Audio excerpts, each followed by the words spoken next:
Hello বন্ধুরা, তোমরা কেমন আছো? তো দেখো বাড়িতে লক্ষ্মী পুজো, সেই জন্য দুই মেয়ে মিলে লক্ষ্মী ঠাকুর ঘরে ঢুকিয়ে নিল আগের দিন রাত্রে। তারপরে বসে নাড়ু পাকিয়ে নিল তিনজনে মিলে। তারপরে দেখো এদিকে সকাল হয়ে গেল, জায়ের মেয়ে এসে আলপনা দেওয়া শুরু করে দিয়েছে।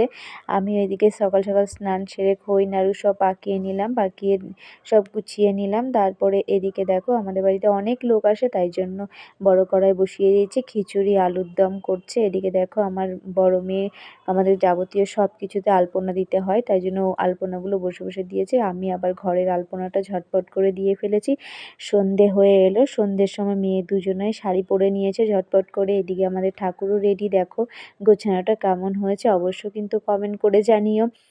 এদিকে দেখো আমার শ্বশুরমশাই পুজো করতে বসে পড়েছে, আমিও ঝটপট করে রেডি হয়ে নিয়ে অঞ্জলিটা দিয়ে নিলাম। তারপরে ঝটপট করে পাঁচালিটা পরে ফেললাম, কারণ সন্ধে না হতে বাড়িতে সবাই চলে আসে। আমার ছোট মেয়ের দুই বান্ধবী চলে এসেছে, তারপরে তো সবাই একে একে আসা শুরু করেছে। দেখো এদিকে আমার বড় মেয়ের বান্ধবীরাও সবাই চলে এসেছে, ও খেতে দিয়েছে ওদেরকে, ওদেরগুলো করতে খুবই ভালোবাসে। তারপরে দেখো আমার যা আর আমার মা মিলে পাড়ার যারা এসেছে তাদের সবাইকে প্রসাদ দিচ্ছে। এদিকে দেখো রাত্রে 10টা বেজে গেছে, তাও কিন্তু এদের দুষ্টুমি একটুও যায় না। বাচ্চাগুলো দেখো কেমন দুষ্টুমি করেই যাচ্ছে। তা ভিডিওটা কেমন লাগলো অবশ্য কিন্তু কমেন্ট করে জানিও, লাইক করো, আমার চ্যানেলটা সাবস্ক্রাইব করে দিও প্লিজ।